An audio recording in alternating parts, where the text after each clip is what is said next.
What's up YouTube? This your boy Johnny, aka the Bearded Dragon, back with another video. We got another reaction to my man Mr. Ballin. It's Mr. Ballin Monday. And today we got Special Forces attacked by some unidentified creature. Mr. Ballin was in the military. I believe he is a Navy SEAL. So he got a lot of military stories from a lot of different military experiences from different people. So we're gonna get straight into the video and check this joint out. Years of intense military training. I had become a Navy SEAL. After 3 years of intense military training, I had become a Navy SEAL, joined my first SEAL team, which was SEAL Team 2 in Virginia, and I had joined my platoon, my 25-man platoon.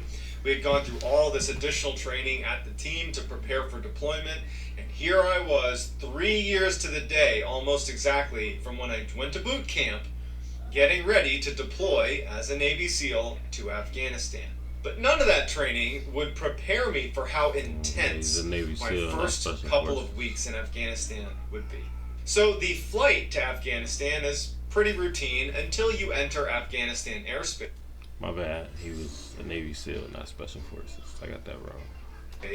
When your pilots let you know, hey, you've entered Afghanistan airspace, they turn the lights to red in the inside of the plane, and they get ready to descend very rapidly into the base where we would be landing.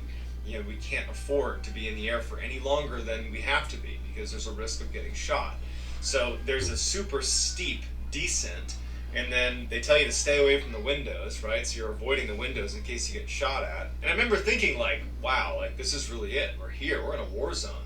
Like, we're nosediving into bases to avoid getting shot at. Like, it was intense, and I'm in my 20s. Like, it was just kind of cool. Then the ramp opened, the back of the plane opened, and we all got out, and we're inside of this very well fortified base. You know, we're safe in here.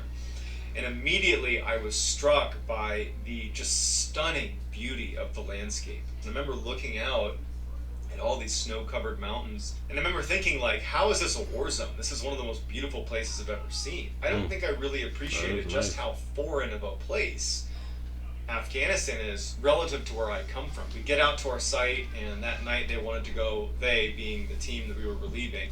I think it was just like what the media portrayed. You think of Afghanistan, you think of sand and dusty buildings and, like, you know, a third world country. You think of what a third world country would be, and a lot of these third world countries be beautiful places.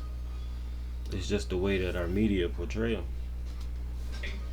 They wanted us to go on an operation. We were going to be up in the mountains, and I remember distinctly them talking about the cave systems that were in these mountains. And I remember thinking, like, how creepy that was, that we would be up on these mountains walking around. It's so isolated, it's so foreign, and there could be, like, people hiding in caves that we could accidentally fall into one of their caves.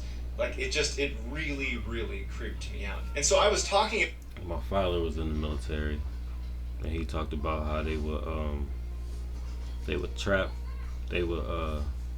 trap soldiers. They would trick them into running in caves, close off one way, and close off the back way that they came in, and put big. They had rats. He said they had rats the size of little small dogs, and they would put them in, start pushing them into the cave on them, and crazy tactics, man.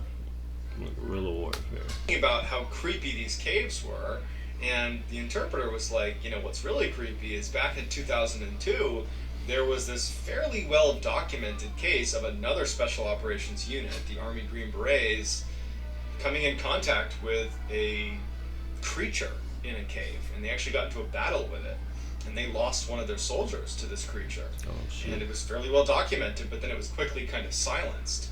I mean, certainly the story was interesting, but I didn't really believe it. Maybe it was some animal, maybe it was some person, whatever it was, there was some explanation to it. It wasn't until now that I actually started exploring different strange occurrences and strange events, and I looked and found some testimony from one of the soldiers that came forward anonymously, who was a part of this operation where they came in contact with this creature in Kandahar. And what struck me about his testimony is it sounds authentic. So what I'm going to do is I'm going to tell that soldier's story, and I'm going to tell the other kind of corroborating witness stories as well, to try to give you a picture of what happened in Kandahar in 2002, and you can be the judge if you think this is fact or fiction. But before we get into today's story, if you're a fan of the strange, dark, and mysterious delivered in story format, then you come to the right place, because that's what my channel is all about, and I upload 3 to 4 times a week. So if that interests you, I would encourage you to please gently ravage the like button and then subscribe to my channel and turn on all post notifications so you don't miss any of those 3 to 4 weekly uploads. Alright guys, let's get into the story. In 2002, an Army infantry unit just vanished. They were on patrol in the Kandahar mountain range in Afghanistan, and they stopped using the radios. They stopped calling in. No one knew what was going on. They didn't call in a TIC, which stands for Troops in Contact. Basically, any military unit, if you're out on an operation and you start getting shot at, you radio in to your higher command, hey, troops in contact, or TIC, which signals to them you need to get aircraft on standby, you need to get ready to send reinforcements, they need to be ready to support you. But they only do that if you signal that you're in a TIC. And it's, a lot of people, if anything, will call it in too early. You know, units are known to call it in almost prematurely sometimes. And so the idea that a unit would vanish without calling in a TIC or any sort of communication about any gunfight or any ambush or anything, it's a little bit strange. And so they disappear. The Army decides that in order to find them, because this is obviously a really big deal, they would get their most elite unit, so the Army Green Berets, that's their very elite special forces, they would send them out to find this missing unit. And so one soldier that was a part of that elite special forces detachment, who just goes by Mr. K, he would come forward years later and tell the story of what happened once they were tasked with this mission. So they leave via helicopters and they fly out to the Kandahar mountain range, about 4 clicks, so 4 kilometers about, from where they believed was this infantry unit's last known location. And so they land and they start doing this fairly methodical search through the mountainside. They knew that they were in enemy territory, and at any time they could get into a gunfight, they could be ambushed. There's all these cave systems all over these mountains. And so it's slow moving to begin with. Plus, they're looking for this lost infantry unit. So it's just a very slow movement through the mountains. And so over the first few days, nothing really happened. They didn't come in contact with the enemy. They didn't see any sign of this missing infantry unit. They just walked along the mountains carrying a bunch of gear, and that was it. At some point, they noticed a little bit farther ahead that there was this distinct pathway leading up the mountain and kind of around the corner. And it looked like a goat trail. There were lots of goats that would run around the mountainside, and it looked like a very well-developed goat trail. And they decided, let's just go up there. If nothing else, we can go up onto wherever this leads us, and maybe look down across the other side of the mountain and see if we can see anything. And so the team starts making their way up this goat trail, and as soon as they start making their way up, they start noticing that there are little pieces of American military equipment on the ground. Shoot. There are pieces of radios, like whip antennas and housing of the actual radio itself. They found military-style backpacks as well, and they started finding pieces of uniforms that belonged to the missing infantry unit. They knew based on the patches that were on these uniforms. So as they're walking up this trail of broken equipment and uniforms, they start seeing some bone on the ground. They didn't know if it was human bone or what. They start seeing broken bones scattered on their way up to this kind of plateau. And so now the Special Forces team, I mean, they're incredibly well trained. I mean, I'm not just being biased here. I mean, the Army Green Berets, the Army Special Forces, they're very similar to the Navy SEAL teams, which I was a part of. Two different units, no doubt, but very much peers. And the level of training you get in handling situations like this one, now granted this one's pretty unique, you're so well trained that when things start getting dangerous, it's like your training just kicks in. Everybody's does. And so I would imagine that when they saw this, what they were thinking is, this was an ambush. This infantry unit was ambushed, and we're probably coming up on the ambush site. And so they're, taking defensive positions, and they're moving slowly and very tactically up this mountain, and they're keeping their weapons pointed at the leading edge on their way up to the top of this mountain. They get to this plateau. It's like a flat section of the mountain, right? It's like a steep mountain, and then there's like this little shelf almost. And there's more equipment scattered and more bones scattered across it. and there's all these cave entrances right in front of them.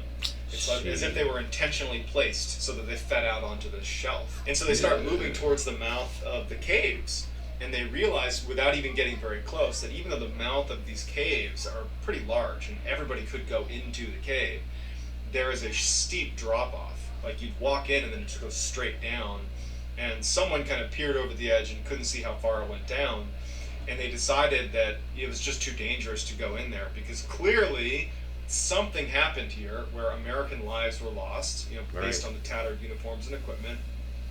And so let's just pull back and take up defensive positions looking at the entrance to all of these cave entrances. And so as leadership goes down, kind of out of the fatal funnels, if you will, outside of these caves, Mr. K, who's the guy who's told us this whole story, he said he's looking at one of the entrances to the caves and he sees a flash of movement inside of the cave. And he looks over at it, he doesn't have time to react to it or anything, and all of a sudden a spear comes flying out of the cave. This big, massive lance comes flying out, and it goes right through one of his teammates whose name was Dan. And so Dan's down. And so the whole team saw that. They didn't see who threw it, but they certainly saw the spear hit Dan. And so as they're shocked and just keeping their weapon up, wondering what's going to happen, out runs this, by Mr. K's account, a 12 to 15 foot tall man with a red beard and red hair down past his shoulders, comes charging out, howling like a war cry. Fucking Goliath came out for these boys. That's crazy. See, the military, these is military talking about a giant attacking them. Why would they lie about a giant throwing a spear? I'm pretty sure a special forces soldier know the difference between just a regular big dude and somebody that's 12 to 15 feet tall. That's a major difference. He's got animal skins for clothes. He just looks super dirty. And he runs over to Dan to pull the spear out and probably use it again. And the rest of the team at this point is broken out of their shock of what they're seeing, and they start engaging this giant. And the giant didn't really have a chance to fight back, and in 30 seconds the giant is down too. So Dan's down and the giant is down. And the whole team is like, what just happened? So after the dust had settled and all the shooting had stopped, they went to check on Dan, and Dan had passed away. And so they called back into higher headquarters, and they're trying to describe what happened. A very large, possibly my heart racing just hearing the story, a projectile that hit Dan. And so they sent 2 helicopters out, one to retrieve Dan and the team, the other just to hoist up this very large human-like creature because they wanted to know what it was. And they struggled mightily to get the netting around this big creature. It ended up weighing over 1,100 pounds. It had 6 toes on each foot, and it had 6 fingers on each hand. Nephilim. They load it up, they string it onto this helo, and it takes off. And the team gets into the other helicopter, and they go back expecting to be debriefed as soon as they get back to base. The helicopter with the giant would fly to an airfield, and they would meet up with a crew of a C-130, which is another big military aircraft. The pilot of that craft would publicly say that he remembers seeing a 12 to 15 foot tall giant person with 6 fingers on each hand, 6 toes on each foot, and he would say that's what he saw, even though it was later redacted and made top secret. Mr. K and his team, they flew back to the base to be debriefed, and so they had to provide an after-action report. It's something done in the military. You go out, you do any operation, you come back, and you write up what happened. And so Mr. K and his team decided to just be honest about what they saw. And so they described it again in detail. 6 fingers on each hand, 6 toes on each foot. It came out, it threw the spear, it hit Dan. It was this horrible situation. And once they submitted it, their leadership said, you got to rewrite that. We're not going to accept that. So Mr. K said they ultimately rewrote it, and it just sounded like a typical engagement in the mountains with the enemy. And it was made top secret, and then they never saw it again. And that was it. Wow. Mr. K said that he and the rest of his team also had to sign non-disclosure agreements to not ever talk about what they saw. And they never got any word about what actually happened, what did they do with the body of the giant, and They just never got any clarity out of it. It was just basically made top secret, redacted, and they were told don't talk about it. So it would take until 2016 when Mr. K finally just said, you know what, screw it, I'm going to go public with what I saw. The body of My friend Dan, died, because he got a and spear they're acting hole like, in his you know, this chest. didn't happen, but it did happen. And so that's why we have this detailed report of this mission where they came in contact with the Giant of Kandahar. I don't know how I feel about this story. I do think that if there was a place in the world that had the ability to mask or hide giants from being seen by the prying eyes of the human population, it would be Afghanistan. There were times when I was walking around out there that it felt like I was walking around on another planet. But either way, you do have one soldier who was killed by something out in the mountains of Kandahar, and his own teammates say this is what happened. They gonna You say have multiple corroborating witness testimony, but a lot of it's been made top secret and redacted, and so we don't really know what happened, or at least us commoners don't know what really happened.